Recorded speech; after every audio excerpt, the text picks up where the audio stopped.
Good morning सभी को। कैसे हैं आप लोग? चलिए, हम लोग पढ़ रहे थे, आज सेकेंड ईयर का क्लास है और सेकेंड ईयर में हम लोग पढ़ रहे थे सिंक्रोनस मोटर। और सिंक्रोनस मोटर में हम लोगों ने पढ़ा V curve of synchronous motor और anti V curve of synchronous motors. तो ये वी कर्व क्या था? वी कर्व था कि उसके एक्साइटेशंस धारा यानी कि फील्ड धारा और आर्मेचर धारा के बीच के रिलेशन को ही जब ग्राफ में हम लोग दिखाते हैं तो वो ग्राफ भी आकार का प्रतीत होता है। इसलिए इस कर्व का नाम भी कर्व ऑफ सिंक्रोनस मोटर हो गया। और एंटी भी कर्व ऑफ सिंक्रोनस मोटर्स यह जो था, यह फील्ड धारा और किसके किसके बीच और पावर फैक्टर के बीच, कॉस फाई के बीच था। तो पावर फैक्टर कॉस फाई और फील्ड धारा के बीच जब हम लोग रिलेशंस को देखते हैं और इस रिलेशंस को जब हम लोग ग्राफ में उसको इंगित करते हैं, उसको दिखाते हैं, तो वह उल्टे भी आकार का प्रतीत होता है, दिखता है। तो इसी कर्व को हम लोग एंटी भी कर्व ऑफ सिंक्रोनस मोटर कहे थे। तो इतना तक हम लोगों ने अच्छी तरीके से समझ लिया था।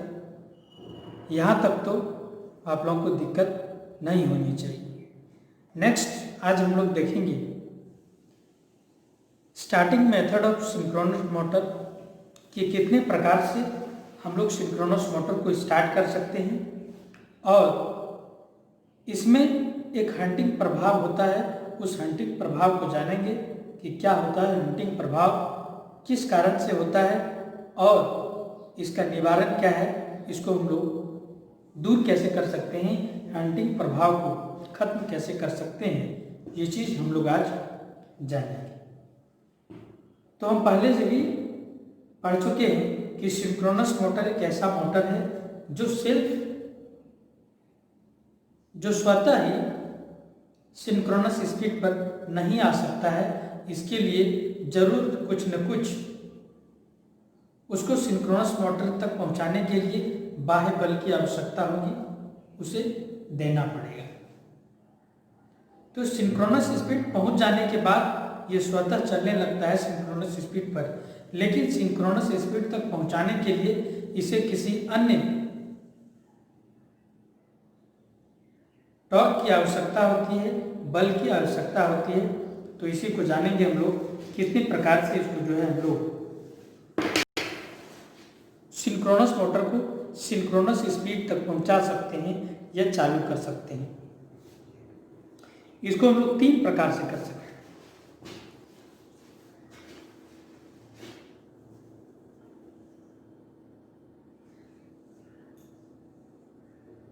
तुल्यांकी मोटर को स्टार्ट करने की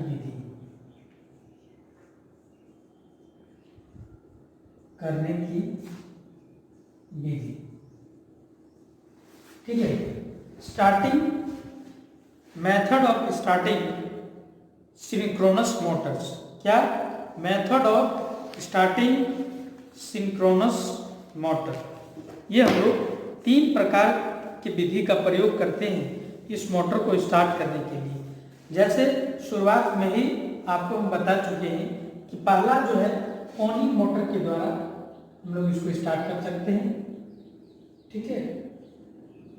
पोनी मोटर के द्वारा, पोनी मोटर क्या होता है? एक ऐसा छोटा सा मोटर जो उसी के सॉफ्ट में फिट कर दिया जाता है, उसी के सॉफ्ट में फिट रहता है।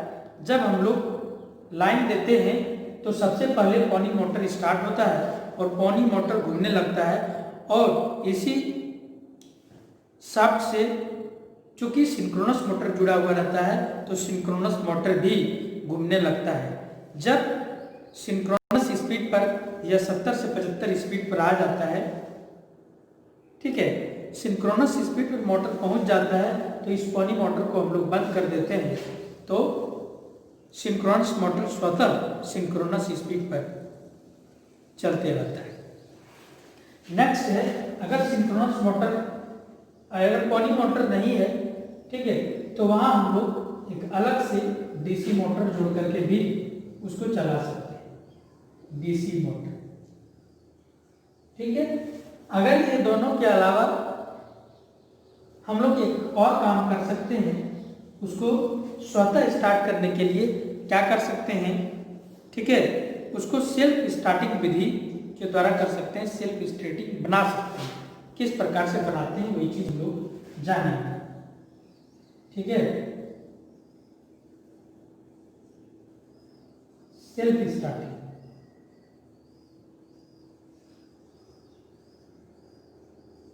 मेथड। सेल्फ स्टार्टिंग मेथड में क्या होता है, ठीक है, दिख रहा है कि नहीं दिख रहा है आपको?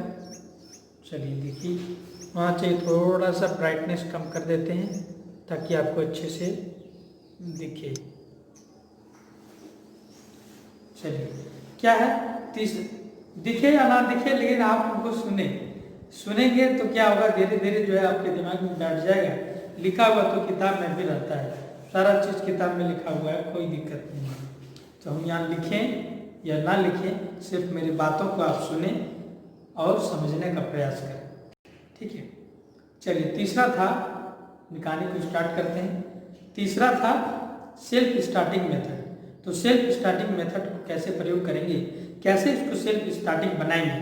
तो क्या करते हैं हम लोग, सिंक्रोनस मोटर को उसके आर्मेचर, उसके जो आर्मेचर बाइंडिंग है उसको शॉर्ट कर देते हैं और उसी आर्मेचर बाइंडिंग को एक इस प्रकार से बाइंडिंग किया जाता है कि वह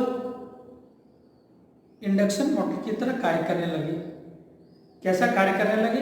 इंडक्शन मोटर की तरह वो कार्य करने लगे। तो सबसे पहले जब स्टार्ट होगा तो वह इंडक्शन मोटर की तरह कार्य करेगा।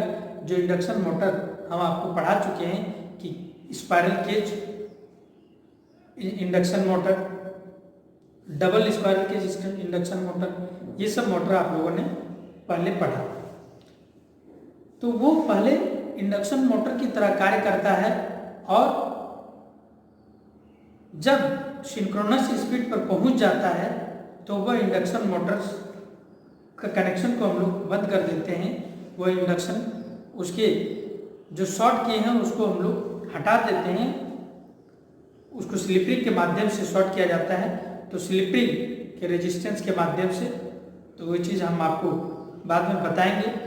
जब आप कुछ और सारा सीख लेंगे तब हम आपको बताएंगे कि किस प्रकार से आर्मेचर को शॉर्ट किया जाता है। फिलहाल आप इतना जानिए कि जो सिंक्रोनस मोटर सेल्फ स्टार्टिंग विधि में स्टार्ट होता है तो पहले वह किस प्रकार चालू होता है। पहले वह इंडक्शन मोटर की तरह कार्य करता है, पहले इंडक्शन मोटर की तरह स्टार्ट होता है। उसके बाद जब सिंक्रोनस स्पीड पर पहुंचता है तो वह पुनः सिंक्रोनस मोटर की तरह कार्य करने लगता है। तो 3 विधि हुआ। कौन कौन विधि हुआ? पहला विधि हुआ पोनी मोटर द्वारा, जो उसके शाफ्ट में ही फिट रहता है, लगा हुआ रहता है, एक छोटा सा मोटर होता है। दूसरा डीसी मोटर के द्वारा, डीसी सप्लाई देकर डीसी मोटर उसके शाफ्ट में जोड़कर पहले डीसी मोटर को चलाएंगे। उसके बाद जैसे ही सिंक्रोनस स्पीड पर पहुंच जाएगा, डीसी मोटर को हम लोग बंद कर देंगे तो स्वतः ही सिंक्रोनस मोटर चालू रहेगा, वो कार्य करते रहेगा। नेक्स्ट सेल्फ स्टार्टिंग विधि द्वारा। सेल्फ स्टार्टिंग विधि क्या है? पहले वह इंडक्शन मोटर की तरह कार्य करेगा और उसके बाद वह सिंक्रोनस मोटर की तरह कार्य करेगा। अब हम लोग जानेंगे कि इसमें हंटिंग प्रभाव क्या होता है। हंटिंग प्रभाव, ठीक है, हंटिंग प्रभाव ऑफ सिंक्रोनस मोटर क्या है? Hunting effect.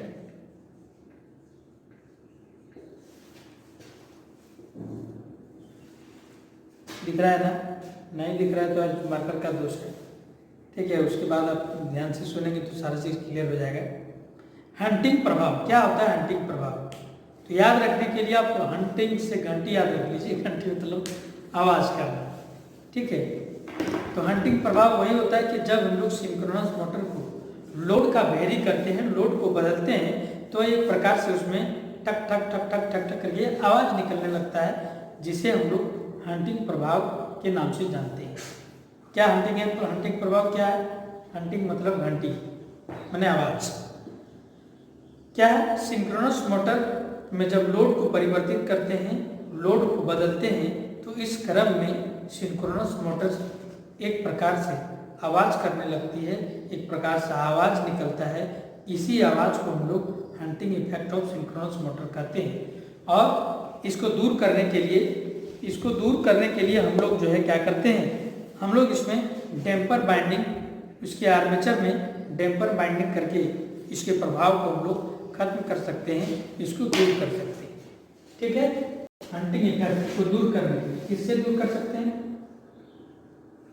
हंटिंग इफेक्ट को दूर करने के लिए हम लोग इसमें इसके आर्मेचर में, किसमें?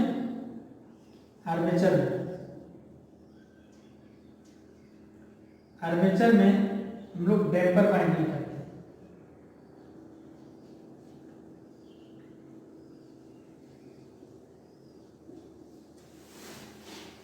क्या करते हैं? डैम्पर बाइंडिंग कर देते हैं। ये डैम्पर बाइंडिंग क्या होता है? ये आर्मेचर में होता है, ठीक है। और उसके आर्मेचर में आर्मेचर बाइंडिंग के अलावा एक और बाइंडिंग हम लोग कर देते हैं जो सीरीज में जुड़ा हुआ रहता है, जिसको हम लोग डैम्पर बाइंडिंग कहते हैं। और डैम्पर क्वेश्चंस क्या आता है आप सुनिए, ठीक है। क्वेश्चंस ये आता है कि सिंक्रोनस मोटर में हंटिंग इफेक्ट को दूर करने के लिए कौन सा बाइंडिंग किया जाता है, या सिंक्रोनस मोटर में हंटिंग इफेक्ट को खत्म करने के लिए क्या किया जाता है। तो सिंक्रोनस मोटर में हंटिंग इफेक्ट को खत्म करने के लिए हम लोग आर्मेचर में डैम्पर बाइंडिंग करते हैं, ठीक है। यही आपके क्वेश्चंस में आएगा, विशेष आपको जानने की ज़रूरत नहीं है, एग्जाम्स के लिए ये काफी है। क्या क्या क्वेश्चन इसमें बनेंगे आपके एग्जाम में? पहला क्वेश्चन बनेंगे, सिंक्रोनस मोटर स्वतः स्टार्ट होने वाली मोटर है? तो बोलेंगे नहीं, सेल्फ स्टार्टिंग मेथड से कर सकते हैं, लेकिन स्वतः स्टार्ट होने वाली मोटर ये नहीं है। नेक्स्ट क्वेश्चन, सिंक्रोनस मोटर को स्टार्ट करने के लिए कौन कौन सी विधि उपयुक्त है? 3 विधि उपयुक्त है, चौथा कोई एक दे देगा जिसको आपको छाप देना है। 3 विधि कौन कौन है? पोनी मोटर, डीसी मोटर और सेल्फ स्टार्टिंग मेथड, ठीक है। आप लोग हंटिंग मेथड को समझ लिए। हंटिंग प्रभाव कब होता है? जब सिंक्रोनस मोटर में लोड को वैरी करते हैं, लोड को बदलते हैं, तो उसमें एक प्रकार सा आवाज़ उत्पन्न होने लगता है, जिसको हंटिंग प्रभाव कहते हैं। और इसको दूर करने के लिए हम लोग आर्मेचर में डैम्पर बाइंडिंग करते हैं। बस विशेष आपको जानना हो तो आप किताब को खोलें और किताब को ध्यान से पढ़ें, जो हम बोले वही किताब में लिखा होगा, ठीक है। चलिए आज इतना ही, मिलते हैं अगली क्लास में, तब तक के लिए आपको बाय, धन्यवाद।